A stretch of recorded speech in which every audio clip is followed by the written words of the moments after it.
Hello friends. इस video में हम देखने वाले हैं प्रॉब्लम्स बेस्ड ऑन ट्रेन्स, है ना।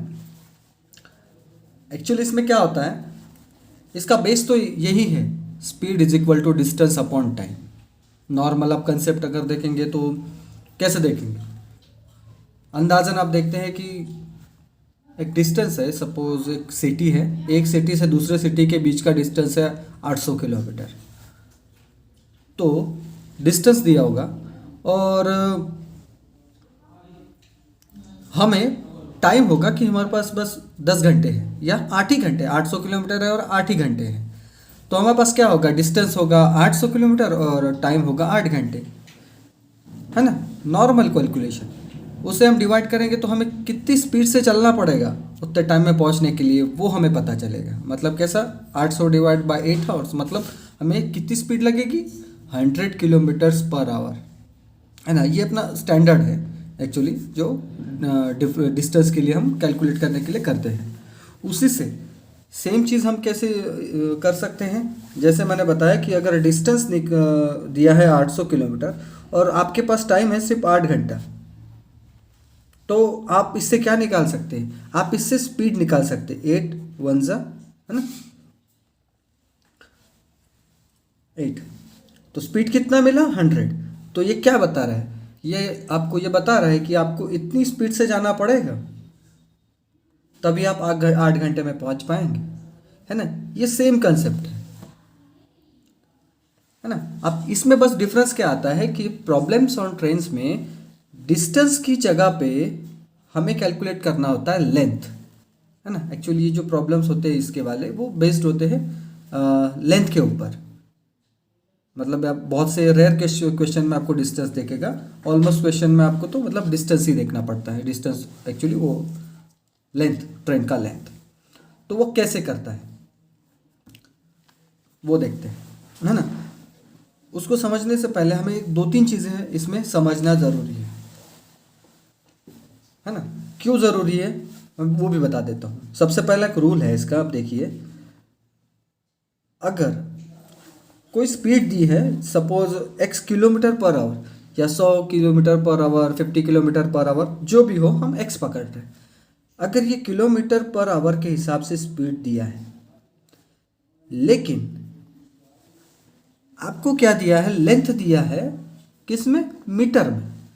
तो क्या किलोमीटर पर आवर के साथ हम लेंथ को कैलकुलेट कर सकते हैं? नहीं, लेंथ को मतलब जो मीटर में दी हो उसे कैलकुलेट नहीं कर सकते। उसके लिए हम एक तो स्पीड में को मीटर पर सेकंड में करना पड़ेगा, या जो डिस्टेंस है, जो या फिर लेंथ है, उसको, उस डिस्टेंस को किलोमीटर में कन्वर्ट करना पड़ेगा, तब उसका कैलकुलेशन कर पाएंगे, है ना। तो इसको क्या करते हैं, इसका एक फॉर्मूला है जिससे आप किलोमीटर पर आवर को मीटर पर सेकंड में कन्वर्ट कर सकते हैं और मीटर पर सेकंड को किलोमीटर पर आवर में कन्वर्ट कर सकते हैं। वो कैसे करते हैं, अब आपको कैसा है, एक मीटर है, समझ लीजिए एक किलोमीटर है, तो ये 1000 मीटर का 1 किलोमीटर होता है ना। और 1 घंटा मतलब क्या होता है, 60 मिनट्स। और सेकंड निकालने तो और एक बार 60 को 60 से मल्टीप्लाई करना पड़ेगा। तो हमें क्या मिलेगा इससे, हमें क्या मिलेगा इससे, हमें एक चीज़ मिलेगी, कैलकुलेशन मिलेगा। देखिए, ये 2 ज़ीरो इसके साथ कट गए, 36 हो गए और ये 10 बचा। अब इसको फिर से हाफ कर लीजिए, 5/18, है ना। तो ये क्या फार्मूला मिल गया, 5/18। कोई भी आपको अगर स्पीड दी है, जैसे आपको दिया है कि 54 किलोमीटर पर आवर की स्पीड है, तो उसे अगर मीटर पर सेकंड में कन्वर्ट करना है तो क्या करना पड़ेगा, आपको इस फॉर्मूले से मल्टीप्लाई करना पड़ेगा, तब आपको मीटर पर सेकंड की स्पीड मिलेगी। जैसे 18 3 ज़ा 54, 5 3 ज़ा 15 मीटर पर सेकंड की स्पीड मिलेगी। ये किस लिए ज़रूरी है, अगर क्वेश्चन में स्पीड किलोमीटर पर आवर के हिसाब से दी है और लेंथ दी है मीटर में, तो क्या आप कैलकुलेशन कर पाएंगे? नहीं कर सकते। आपको वैल्यू उस फॉर्मूले के हिसाब से बनानी पड़ेगी। अगर किलोमीटर से कैलकुलेट करना है तो डिस्टेंस जो है या लेंथ जो है वो किलोमीटर में होनी चाहिए। तो यही फॉर्मूला है। तो इस हिसाब से सिमिलरली अगर आपको मीटर पर सेकंड में दिया है स्पीड और आपको किलोमीटर पर आवर में कन्वर्ट करने की ज़रूरत अगर पड़ती है तो इसी चीज़ को आप उल्टा कर लीजिए। 18/5 सॉरी, है ना, मीटर पर सेकंड में स्पीड दी है तो किलोमीटर पर आवर में अगर आपको कन्वर्ट करना है तो इसी को उल्टा कर लेंगे तो 1 किलोमीटर पर आवर में आपकी स्पीड मिलेगी। अब क्या होगा, 5 3 ज़ा 15, 18 3 ज़ा 54, 54 किलोमीटर पर आवर। तो इस तरह से हमें स्पीड मिलेगी। इसे याद कैसे रखना है, मीटर पर सेकंड निकालने के लिए कैसे लेना है और किलोमीटर पर आवर के लिए कैसे लेना है। तो 5/18 मतलब ms मीटर पर सेकंड और 18/5 किलोमीटर पर सेकंड, किलोमीटर पर आवर। तो आप इस तरह से ध्यान में रखिएगा कि मीटर पर सेकंड क्या होता है, छोटी वैल्यू होती है ना। डिस्टेंस छोटा होता है तो 5 ऊपर छोटी वैल्यू है, तो इस तरह से आप याद रखिएगा। किलोमीटर जो होता है वो बड़ा होता है इसलिए 18 जो है वो ऊपर है, इस तरह से भी आप याद रख सकते हो। ठीक है, ये इस तरह का कंसेप्ट है। आई होप आपको समझ में आ गया होगा कि अगर स्पीड किलोमीटर में दी है तो आप लेंथ जो अगर मीटर में दिया है तो उसको कैलकुलेट नहीं कर सकते, आपको पहले किलोमीटर को मीटर पर सेकंड में कन्वर्ट करना पड़ेगा। ठीक है, तो आई होप कि आपको ये समझ गया होगा, आ गया होगा। अब इसी तरह एक और चीज़ होती है जो आपको समझनी है, या फिर वो चीज़ मैं क्वेश्चन के साथ बता दूं, लेकिन एक आइडिया आपको दे देता हूँ। एक सपोज आप पता करिए, मैंने जैसे बताया था 800 किलोमीटर का डिस्टेंस है सपोज, और मैं अकेला बंदा हूँ, यहाँ से 100 की स्पीड से चल रहा हूँ, तो मुझे कितना टाइम लगेगा इसको पहुँचने में? 8 घंटे, है ना। यहाँ पे पहुँचने के लिए सपोज दूसरी सिटी में जो है, एक सिटी से दूसरी सिटी का डिस्टेंस 800 किलोमीटर है, वहाँ पे मेरा फ्रेंड है, उससे मिलने के लिए हम जा रहे हैं, तो उसको मिलने के लिए मुझे 8 घंटा ट्रैवल करना पड़ेगा। लेकिन क्या करते हैं कि मैं अपने फ्रेंड को बोलता हूँ एक काम करो, मैं तो यहाँ से 100 की स्पीड से आ रहा हूँ, तुम भी वहाँ से 150 की स्पीड से तुम आ जाओ। तो क्या होगा, क्या अब भी मुझे 8 घंटा लगेगा ट्रैवल करने के लिए? लगेगा? नहीं लगेगा, क्योंकि आप 1 घंटे में सिर्फ 100 किलोमीटर चल रहे हो, क्योंकि आप अकेले जा रहे हो। लेकिन अगर वो वहाँ से आ रहा है तो 100 किलोमीटर आप चल रहे हो, तो साथ में 150 किलोमीटर वो भी तो चल रहा है वहाँ से, तो 1 घंटे में 250 किलोमीटर कम हो रहा है। तो ये 800 को अगर आप 250 से डिवाइड करेंगे तो क्या आपको लगता है उतना टाइम लगेगा?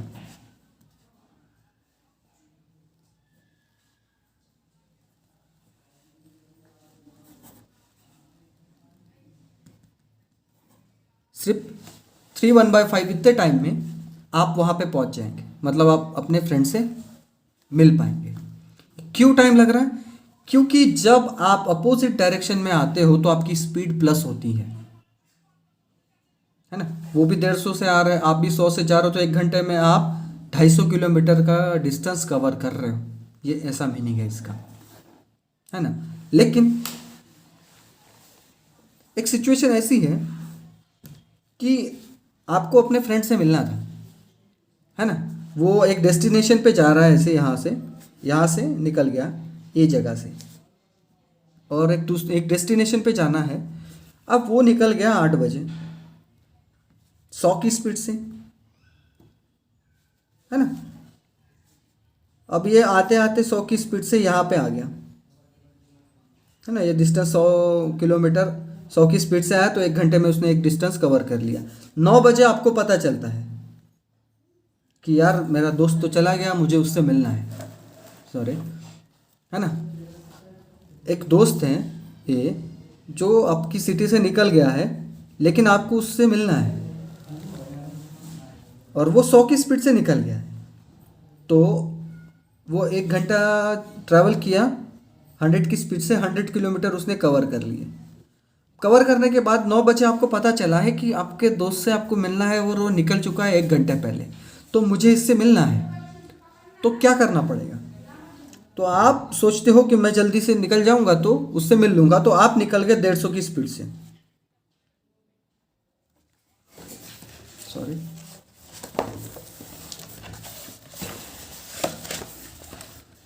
तो आप निकल गए 150 की स्पीड से। अब 150 की स्पीड से अगर आप निकल गए हैं 9 बजे,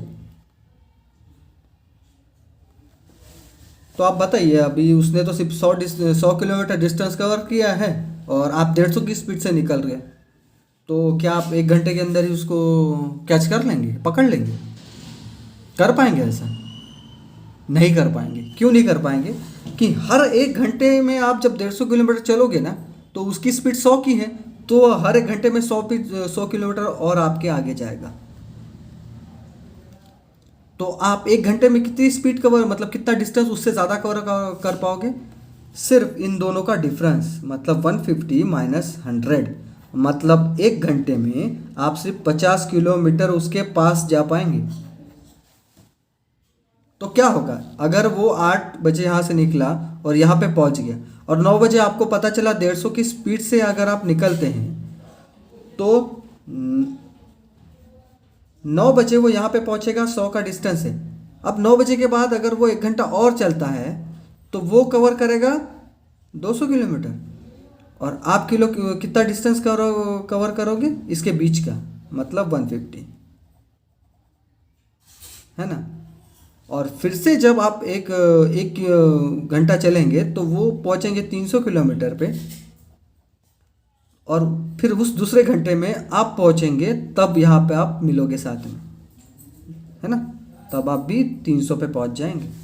तो मतलब आपको कितना टाइम लग रहा है? 2 घंटा, है ना। 2 आवर्स आपको लग रहा है वहाँ पहुँचने में, और उनको टोटल 3 आवर्स लगे। तो एक्चुअल में क्या होगा, डिस्टेंस कितना कवर किया हमने? 300 का।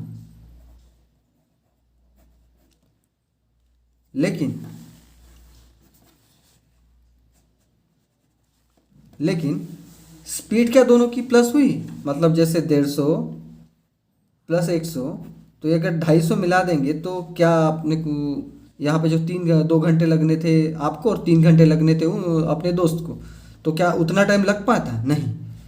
क्या होता है कि जब भी आप साथ में चल रहे तो आपको दूसरे को कवर जब करोगे तो आपका दोनों का स्पीड गिना नहीं जाता, आपका जो डिफरेंस है स्पीड का वो गिना जाता है। मतलब उसमें से क्या होगा, जो फास्टेस्ट स्पीड है उसमें से स्लोअर स्पीड माइनस होगी। मतलब एक्चुअल में आपने कितना डिस्टेंस कवर किया है? एक्चुअल में 100 डिस्टेंस कवर किया है, और आपकी स्पीड क्या डिफरेंस कितना था? 50 टू ज़ा 100, तो मतलब कितना ट्रैवल करना पड़ा आपको? 2 घंटा उसको मिलने के लिए। तो ऐसा इसका कंसेप्ट है। आई होप आपको समझ आ गया होगा कि मतलब अगर सेम डायरेक्शन में स्पीड है तो स्पीड माइनस होगी, और अपोजिट डायरेक्शन में अगर है तो ऐड होगी। ठीक है, तो उसके ऊपर बेस्ड हम कुछ देखने वाले हैं, क्वेश्चंस एंड सिचुएशन पढ़ने वाले हैं। तो हम इससे बेस्ड सिचुएशन पढ़ने वाले हैं कि क्या क्या सिचुएशन हो सकती है और उसमें क्या क्या ऑब्जेक्ट रहते हैं। तो सबसे पहली सिचुएशन देखते हैं, case 1। When a moving train crosses a man, pole और ट्री इन स्टैंडिंग फॉर्म। अब इसमें एक चीज़ जानिएगा, मैन, पोल और ट्री, उनका लेंथ जो होता है ना, मैथ्स में नहीं के बराबर माना जाता है, क्योंकि उनका खुद का कुछ लेंथ नहीं होता है कि जैसे प्लेटफॉर्म होता है तो 200 मीटर का, 300 मीटर का, 500 मीटर का रहता है, या कोई कोई तो 1 आध किलोमीटर लंबा भी रहता है। तो उनका क्या होता है? लेंथ होता है। लेकिन आदमी तो एक स्टैंडिंग है, तो उनका लेंथ नहीं होता है, तो उसका खुद का लेंथ नहीं माना जाता है। तो उस टाइम पे क्या होगा, ये सिंपल फॉर्मूला वहाँ पे अप्लाई होगा। मतलब क्या होगा, पहला ऑब्जेक्ट तो हमें मिल गया स्पीड। स्पीड किसकी रहेगी? ट्रेन की। टाइम, टाइम मतलब ट्रेन एक आदमी को कितने टाइम में क्रॉस करती है। और ये जो लेंथ हमने लिया है वो लेंथ किसका रहता है? वो लेंथ रहता है ट्रेन का। अब यहाँ पे ऑब्जेक्ट तो पहला क्या है? ऑब्जेक्ट है एक ट्रेन है ना। स्पीड, लेंथ, मतलब यही तीन चीज़ें ही है और कुछ नहीं। और ऑब्जेक्ट टू में क्या है, मैन, पोल्ट्री, इनका तो लेंथ रहता ही नहीं है, तो सिंपल यही फॉर्मूला रहेगा, है ना। इसी तरह से सिचुएशन दूसरी है, मतलब इस सिचुएशन में क्या होगा, आपने को लेंथ नहीं दिया है ट्रेन का, लेकिन स्पीड दी है और टाइम दिया है। स्पीड और टाइम को मल्टीप्लाई करेंगे तो हमें इसका लेंथ मिल जाएगा, है ना। तो इस तरह का क्वेश्चन रहेगा। उसी तरह से हम दूसरी सिचुएशन को पढ़ते हैं। दूसरी केस में क्या है कि when a moving train crosses a platform. अब यहाँ पे प्लेटफॉर्म आ गया, प्लेटफॉर्म आ गया मतलब प्लेटफॉर्म का लेंथ होता है, तो हमें लेंथ को L2 लेना है। L पहला लेंथ किसका हो गया, ट्रेन का हो गया, और L2 किसका हो गया, प्लेटफॉर्म का हो गया। तो फॉर्मूला क्या बनेगा, speed is equal to length 1 train का प्लस लेंथ 2 प्लेटफॉर्म का। देखा, यहाँ पे ना एक चीज़ आपको ध्यान में रखनी है, लेंथ हमेशा एडिशन में ही रहेगी, कोई भी सिचुएशन आए उसमें माइनस का साइन नहीं लगेगा कभी, एडिशन में ही रहेगा अपॉन टाइम। तो इस सिचुएशन में क्या है, L2 क्यों लग गया, क्योंकि बात वहाँ पे प्लेटफॉर्म की आ गई, तो एक ऑब्जेक्ट क्या बढ़ गया, वहाँ पे प्लेटफॉर्म बढ़ गया, इसकी वजह से ये फॉर्मूला लग गया। उसी तरह से हम तीसरी सिचुएशन देखते हैं। तीसरी केस में क्या हो रहा है कि when a moving train crosses another moving train. अब अनदर मूविंग ट्रेन मतलब क्या हो गया, स्पीड यहाँ पे दो ट्रेन की कंसिडर होगी। अब कैसे, ऑब्जेक्ट पहले में क्या आया, ट्रेन आया, ट्रेन की स्पीड आएगी और ट्रेन का लेंथ आएगा पहली ट्रेन का। फिर लेकिन यहाँ पे दूसरी सी ऑब्जेक्ट में क्या है, अनदर ट्रेन, अनदर ट्रेन की स्पीड भी आएगी और अनदर ट्रेन का लेंथ भी आएगा। तो फॉर्मूला कैसे बनेगा, ये दो फॉर्मूले को देख के आप थोड़ा चौंकिएगा मत। मैंने कैसे बताया था, सेम डायरेक्शन में होगा तो स्पीड माइनस होगी, तो एक ट्रेन की जो स्पीड है उसमें से दूसरे ट्रेन की स्पीड को माइनस कर लेना है, is equal to L1 plus L2 दोनों की लेंथ अपॉन टाइम, है ना। दूसरा फॉर्मूला क्या बनता है, अगर वो ट्रेन अपोजिट डायरेक्शन में जा रही हो, अपोजिट डायरेक्शन में अगर जाएगी तो कैसा होगा, स्पीड जो होगा वो ऐड होगा, इज इक्वल टू दोनों की लेंथ अपॉन टाइम, ये ऐसा फॉर्मूला बनेगा, है ना। इसी तरह से अगर आपको अलग और एक केस दिया है कि एक मैन है, अब मैन का लेंथ तो होता नहीं है, लेकिन एक मूविंग ट्रेन जो है वो crosses a man who is running, है ना। तो एक सिचुएशन आती है जिसमें क्या होता है कि बताया जाता है कि ट्रेन एक आदमी को क्रॉस करती है जो दौड़ रहा है। तो इस सिचुएशन में क्या बनेगा हमारा इक्वेशन, हमारा इक्वेशन क्या बनेगा, सिंपल यही बनेगा, स्पीड, अगर यहाँ पे स्पीड में ऐसे लिख लेता हूँ, स्पीड प्लस या माइनस, क्यों, क्योंकि डायरेक्शन नहीं पता कौन सी डायरेक्शन में दौड़ रहा है, तो स्पीड 1 स्पीड 2, है ना, इज इक्वल टू लेंथ आदमी का नहीं रहता, सिर्फ ट्रेन का रहता, तो L अपॉन टाइम, ये इसका फॉर्मूला बनेगा, है ना, ये इसका फॉर्मूला बनेगा इस तरह से। फिर अगली केस देखते हैं।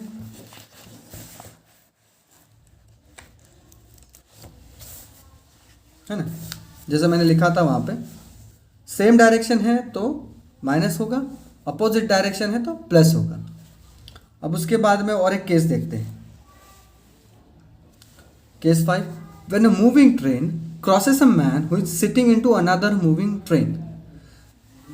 अब यहाँ पे एक सोचने वाली बात है, एक कंफ्यूजन हो सकता है आपको कि when a moving train crosses a man who is sitting into another moving train, तो क्या होगा। अब आदमी की यहाँ पे देखिएगा लेंथ नहीं होती है, लेकिन ट्रेन में वो बैठा है, तो ट्रेन की कुछ अगर स्पीड होगी तो वो प्लस माइनस ज़रूर होगी, ठीक है। पहले इसमें ऑब्जेक्ट में क्या है, पहली ट्रेन है उसका स्पीड भी रहेगा, लेंथ रहेगा, लेकिन दूसरी ट्रेन तो है यहाँ पे, लेकिन बात ट्रेन की नहीं हो रही है, आदमी की हो रही है। तो आदमी का खुद का लेंथ है नहीं, लेकिन उसका स्पीड रहेगा क्योंकि वो ट्रेन में बैठा है, तो ट्रेन चलेगी तो साथ में वो भी तो चलेगा। तो इक्वेशन क्या बनेगा, स्पीड अगर सेम डायरेक्शन में है तो प्लस, अपोजिट में सेम में है तो माइनस, अपोजिट में है तो प्लस, डिस्टेंस लेंथ अकेला फर्स्ट ट्रेन का रहेगा अपॉन टाइम। तो इस तरह का ये इक्वेशन रहेगा। तो इसी पे बेस्ड हम कुछ क्वेश्चन देख लेते हैं। तो क्वेश्चन देखते हैं। एक्चुअली क्या है, इसमें जो क्वेश्चन जो भी लिए गए हैं ना, इसमें हर एक क्वेश्चन में आपको एक एक चीज़ सीखने को मिलेगी या एक एक चीज़ कैलकुलेट करने को मिलेगी कि किस तरह से कैलकुलेट करना है। तो सारे क्वेश्चन आपके लिए इम्पोर्टेंट है अगर आपको ठीक से आप समझना चाहते हैं तो अब देखते हैं यहाँ पे क्वेश्चन क्या है। अ ट्रेन 140 मीटर लॉन्ग, सबसे पहला क्या दिया है, L1 दिया है। तो अब क्या कीजिए, इज इक्वल टू साइन लगा दीजिए और लेंथ पहली दी है तो 140 मीटर, ये आ गया। Metre long is running at a speed of 60 kilometre per hour, है ना। स्पीड क्या दी है, 60 kilometre per hour. In how much time it will cross a platform which is 260 metre. 260 metre, L1 L2 क्या रहेगा, हमेशा ऐड होगा।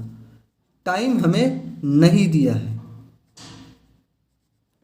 लेकिन इसमें एक चीज़ है, हमें जो लेंथ दी हुई है वो मीटर में है और स्पीड दी हुई है वो किलोमीटर पर आवर में। मैंने क्या बताया था आपको, अगर आपको किलोमीटर पर आवर में स्पीड दी है तो एक तो लेंथ, आपको डिस्टेंस भी किलोमीटर में होना चाहिए, है ना। या अगर मीटर में दी है तो स्पीड भी आपको मीटर पर सेकंड में होनी चाहिए। और मैंने आपको मीटर प्लस मीटर पर सेकंड का कैलकुलेट करने का फॉर्मूला बताया था, वो था 5/18। तो अगर हम इससे मल्टीप्लाई कर देंगे तो हमें स्पीड मिल जाएगी मीटर पर सेकंड की। तो इक्वेशन बन गया है, हमें सिर्फ अभी सॉल्व करना है। इन दोनों को आप एडिशन कर लीजिए, है ना। ये बन जाएगा 400। टाइम अभी भी पता नहीं है, इज इक्वल टू 6 3 ज़ा 6 10 ज़ा, ये हो जाएंगे 50/3।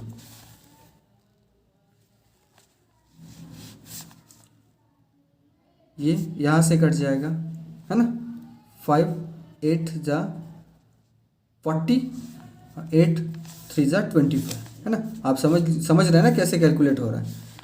ये क्या होता है, ये जब कैलकुलेट होगा तो इस तरह से जाएगा, ये इस तरह से जाएगा। मतलब क्या होगा पता है ना, 50 जो है और 3 है इज इक्वल टू में 400/T है। तो ये क्या होगा, ये होगा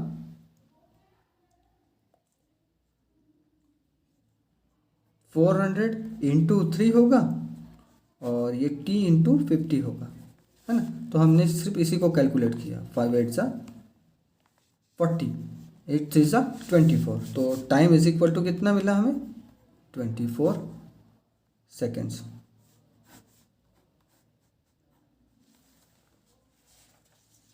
आई होप आपको समझ आ गया होगा कि इसका कैलकुलेशन कैसे किया गया है। दो चीज़ें हमें दी गई थी, L1 दिया है, प्लेटफॉर्म का भी लेंथ दिया है, टाइम नहीं दिया है, लेकिन स्पीड दी है वो किलोमीटर पर आवर में दी है। और किलोमीटर पर आवर को सबसे पहले हमें मीटर पर सेकंड में कन्वर्ट करना है। तो ये फॉर्मूला हमें लगाना है, 5/18 का फॉर्मूला लगाया, कैलकुलेट किया, आंसर आया 24 सेकेंड्स। तो इस तरह से आपको आंसर निकालना है। उसी तरह से हम एक और क्वेश्चन देखते हैं। अब इस क्वेश्चन में देखते हैं कि क्या दिया है। इसमें दिया है अ ट्रेन 100 मीटर लॉन्ग, सबसे पहला L1 आ गया है तो सबसे पहले तो आप लिख ही लो 100 metre. Is running at 70 kilometre per hour, speed लिख लो आप। In what time it will pass a man who is running in the same direction at 10 kilometre per hour. Same direction बोला है, टाइम नहीं दिया है। सेम डायरेक्शन में कितने स्पीड से चल रहा है, 10 की, तो ये क्या होगा 10। अब इनटू ये क्या हो गया 80 हो गया, इंटू 5/18 होगा, क्योंकि ये स्पीड मीटर में दी है। कैलकुलेट कर लीजिए, कैसे करेंगे, 80 × 5/18 इज इक्वल टू 100/T। ये ज़ीरो कट गया, 5 2 ज़ा 10, 2 4 ज़ा 8, है ना। उसके बाद क्या बचेगा, 2 and 9/t।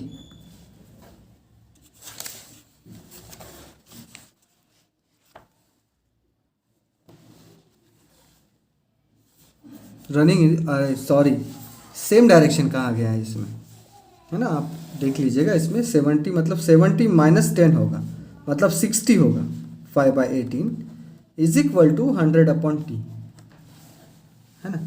देखिए इस तरह से कंफ्यूजन हो सकता है। हमने एडिशन ले लिया था, सेम डायरेक्शन में माइनस करना है तो हमें माइनस की जगह प्लस ले लिया था, तो माइनस करेंगे तो 60 बचेगा। अब क्या करेंगे, इसका स्पीड कैसे निकालें, 6 3 × 18, 6 10 × 60, ये हो जाएगा 50, है ना। ये क्या हो जाएगा, 50/3 = 100/t। तो 5 2 × 100 एंड 2 3 × 6, तो टाइम कितना मिला, 6 सेकेंड, है ना। थोड़ा कन्फ्यूजन हो सकता है, उसके लिए सॉरी। यहाँ पे सेम डायरेक्शन मतलब क्या करना है, हमें माइनस करना है, स्पीड को माइनस करना है। तो इस तरह से आप इसको सॉल्व कर सकते हैं। आगे बढ़ते हैं नेक्स्ट क्वेश्चन की तरफ, देखते हैं उसमें क्या बताया गया है। इस क्वेश्चन में कहा गया है कि 2 trains of length 80 metres and 90 metres are moving opposite direction. तो अभी यहाँ पे ध्यान रखिएगा, यहाँ पे अपोजिट मतलब यहाँ पे प्लस करना है। Moving in opposite direction at 10 की स्पीड, देखिए यहाँ पे क्या दी है, मीटर पर सेकंड में दी है ऑलरेडी, तो हमें यहाँ पे मीटर पर सेकंड मतलब यहाँ पे फॉर्मूला लगाने की ज़रूरत नहीं पड़ेगी। लेंथ हमें पहले से दी है 80 190 और स्पीड दी है 10 + 7। Find the time taken by the trains to cross each other time. अब यहाँ पे देखिए बहुत ही सिंपल कैलकुलेशन दे दिया उन्होंने कि 2 ट्रेन से जिनकी लेंथ है 80 और 90 मीटर, उनको ऐड कर लिया। मूविंग अपोजिट डायरेक्शन प्लस करना है respectively. Find the time taken by train to cross each other. अब क्या करेंगे, इसको ऐड कर लीजिए, ये 17 हो जाएंगे, है ना।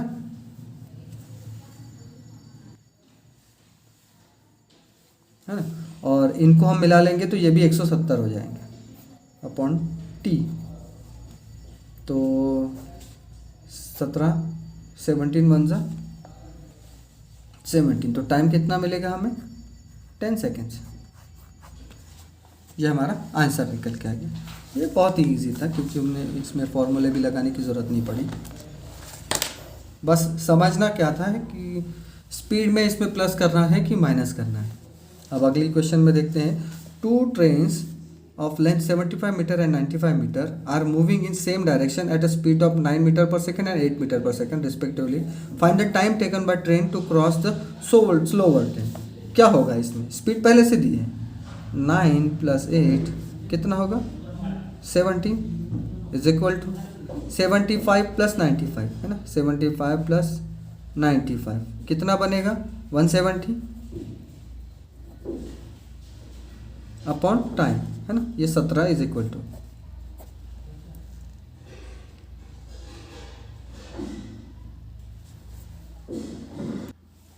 सॉरी सेम डायरेक्शन है, 9 - 8 होगा, क्या बचेगा, 1 = 170 अपॉन टाइम। देखिए बार बार कन्फ्यूजन हो जाता है। देखिए सेम डायरेक्शन है, सेम डायरेक्शन में क्या करना पड़ेगा, हमें माइनस करना होता है स्पीड।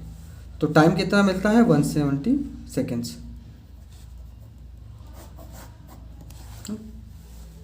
तो इस तरह से आपको सॉल्व करना है।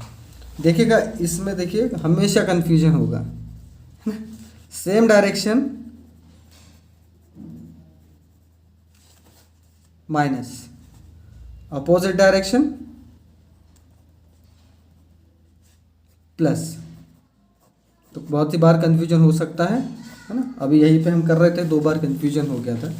तो इस तरह से आपको ध्यान में रखना है कि कैलकुलेशन किस तरह से होना चाहिए। तो अब बढ़ते हैं अगले क्वेश्चन की तरफ। यहाँ पे क्वेश्चन दिया है कि 240 metre long train moving with the speed of 108 km/h crosses a platform in 20 seconds. and a man crosses the same platform in 5 minutes, what is the speed of man?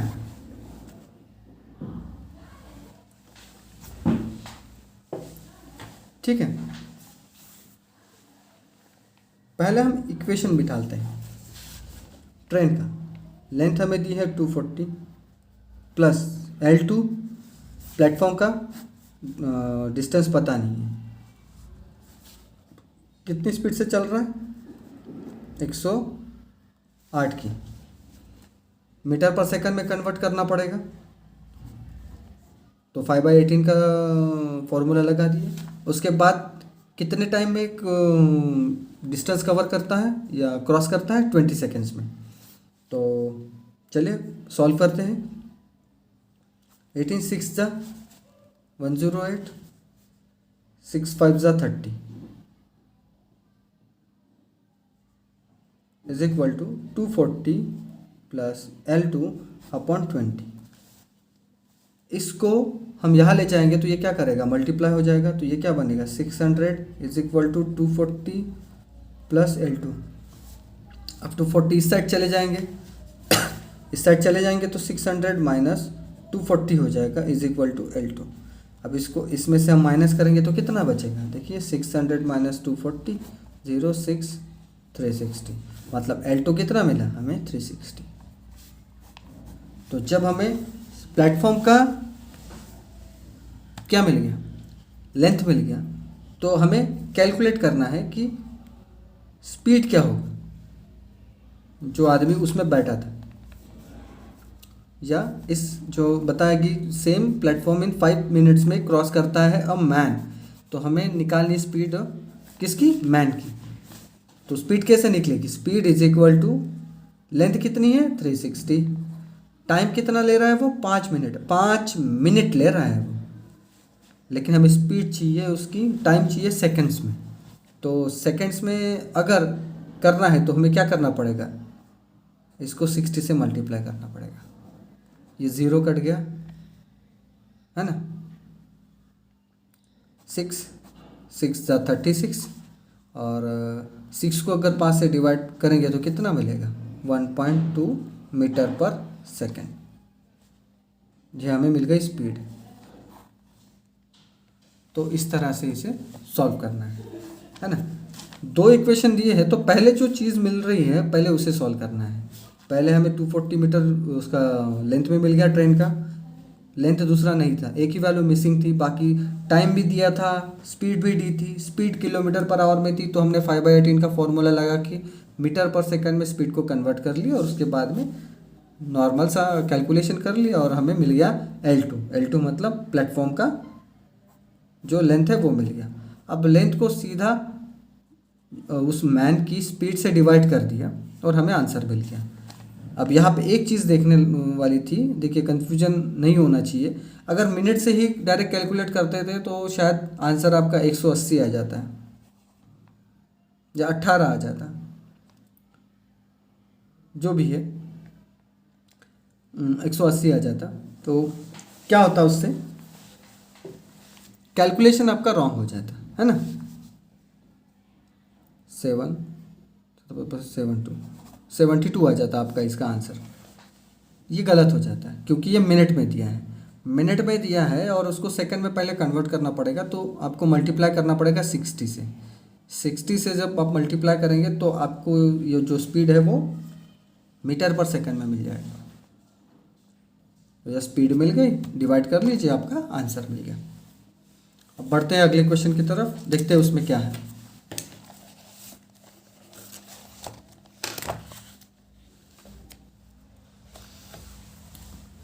इसमें दिया है कि 2 trains are travelling in same direction.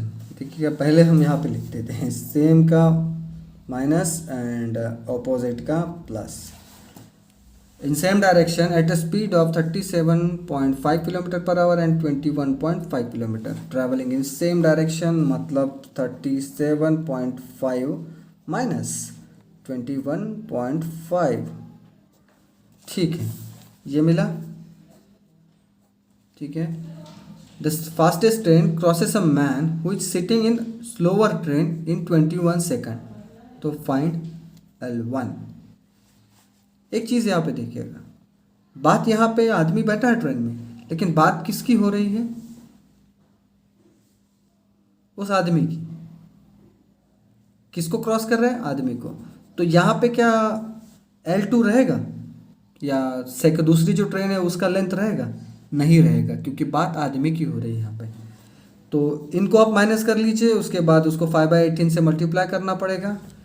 Time हमें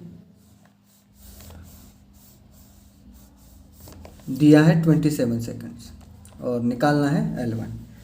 अब इसमें से आप minus कर लीजिए इसको, 0 6 16, तो क्या मिला? 16 5/18 इज इक्वल टू L1/27। आप समझ रहे हैं ना मैंने इसको क्यों इस तरह से लिखा है?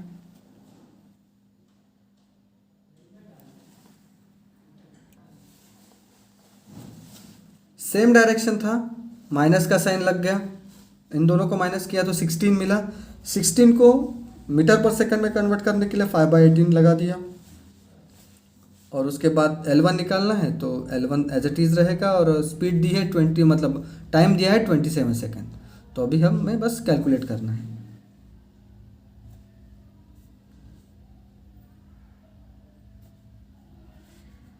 इसे हम छोटा कर लेते हैं। 9 3 ज़ा 27, 8 5 ज़ा 40 इज इक्वल टू L1/3।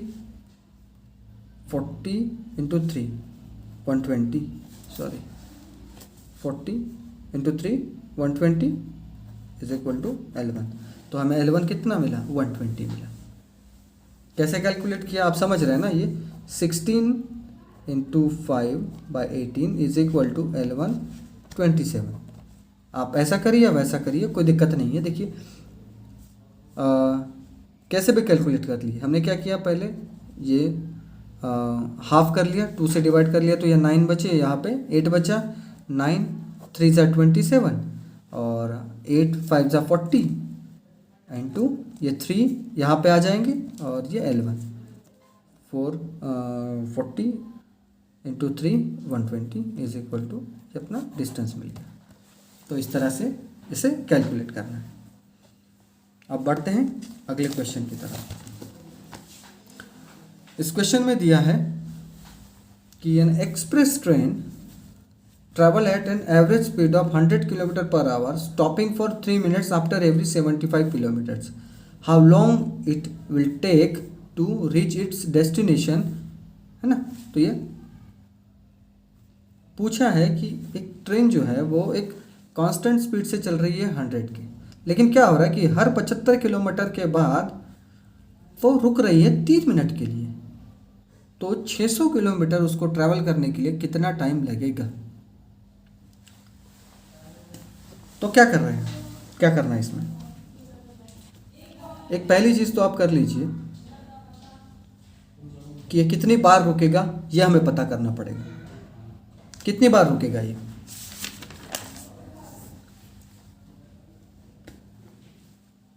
पता है? 600 को 75 से डिवाइड कर लीजिए।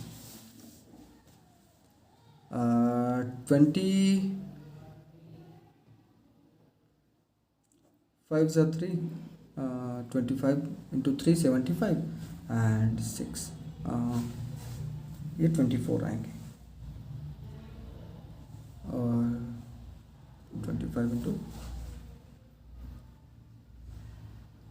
24 600 एंड 3 8 ज़ा 24।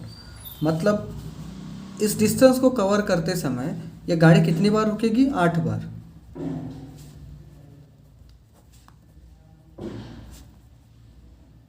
रुकेगी। लेकिन इसमें एक चीज़ है जो जाननी है, जब आखिरी जब 7 बार चलने के बाद जब 8वीं बार रुकेगी तो वो तब तो आपके डेस्टिनेशन पे पहुंच चुकी होगी। तो उसके बाद वो 3 मिनट रुकती है, आधा घंटा, क्या उससे हमें फ़र्क पड़ेगा? कुछ नहीं पड़ेगा। तो हमें एक्चुअली कंसिडरेशन में कितना लेना है? 8 माइनस आखिरी का जो 1 घंटा है, क्योंकि आखिरी वाले घंटे में तो वो वहीं पे पहुंच रही है, तो उसके आखिरी के 3 मिनट हमें काउंट ही नहीं करने हैं। तो एक्चुअली आप स्टॉपेज पकड़ लीजिए 7, और हर मिनट, हर 75 के बाद 3 मिनट वो रुक रही है, तो 7 × 3 21 मिनट्स वो टोटल रुकेगी ट्रैवल के बीच में, मिनट्स।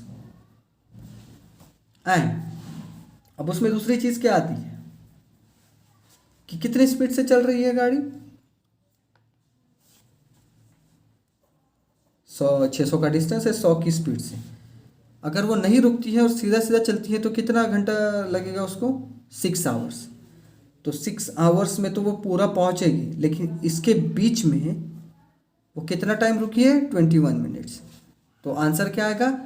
उस डिस्टेंस को कवर करने के लिए उसे लगेगा 6 घंटा और 21 मिनट। तो इस तरह से इसे कैलकुलेट करना है।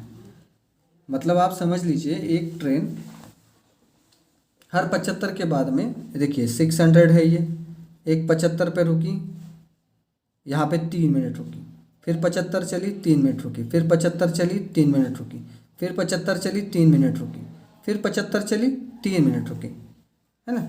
इसी तरह से वो चलती गई 75, फिर से 3 मिनट रुकी। लेकिन अब ये आखिरी 75 बचे हैं। अब यहाँ पे वे कितना चल चुकी होगी? 525। अभी जब आखिरी बार ये 75 चलेगी तो ये डायरेक्ट डेस्टिनेशन 600 हो जाएगा, तो ये डायरेक्ट पहुंच ही जाएगी ना यहाँ पे, है ना। तो डायरेक्ट पहुंचेगी, तो उसके बाद के 3 मिनट हमें काउंट करने की ज़रूरत ही नहीं है। तो हमें कंसिडरेशन में कितने मिनट लेने? 1 2 3 4 5 6 एंड ये 7वां जो यहाँ पे, सॉरी 4 3 7, तो ये 7, एक्चुअली ये 3 मिनट यहाँ के ले लीजिए। ये 525 के लिए और एक बार 75 लेना पड़ेगा, है ना। 7 बार रुकेगी और जो 8वां टाइम रहेगा उसमें वो वहाँ डेस्टिनेशन पे पहुँच जाएगी, है ना। एक्चुअली ये 3 मिनट यहाँ के, तो 7 स्टॉप 7 3 21, तो 6 घंटा और 21 मिनट में वो वहाँ पे पहुँच जाएगी। आई होप आपको समझ गया हो। इसी तरह से देखते हैं अगला क्वेश्चन। देखते हैं इसमें क्या है।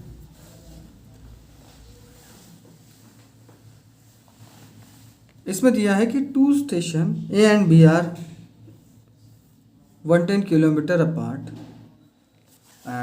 इन अ स्ट्रेट लाइन। मतलब एक डिस्टेंस देख लीजिए कैसा दिया है। ए स्टेशन है, बी स्टेशन है, दोनों का डिस्टेंस है 110 kilometre. A train leaves A for B at 7 AM। एक है जो 7 बजे निकल गई ट्रेन बी जाने के लिए, इस तरह से with the speed of 20 kilometre per hour, and another train leaves B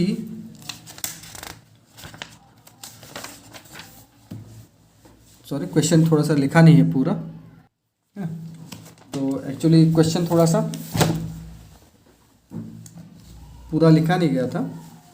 तो उसमें क्वेश्चन में क्या दिया है, पहली ट्रेन निकल रही है 7 बजे 20 की स्पीड से किलोमीटर पर आवर, और अनदर ट्रेन जो है वो leaves B for A at 8 AM। ये निकल रही है 8 बजे, स्पीड इसकी है 25 किलोमीटर पर आवर। तो वो बोल रहे कि कितने टाइम में ये एक दूसरे से मिलेंगे, है ना।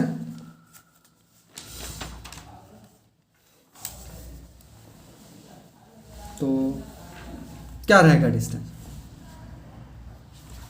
तो सबसे पहले इस टाइप का अगर क्वेश्चन आता है तो एक चीज़ आपको सिमिलर करनी पड़ती है, पहले टाइम। तो आप क्या कीजिए, 7 बजे निकल रहा है, दूसरी ट्रेन निकली 8 बजे, तो आप पहले टाइम मैच कर लो।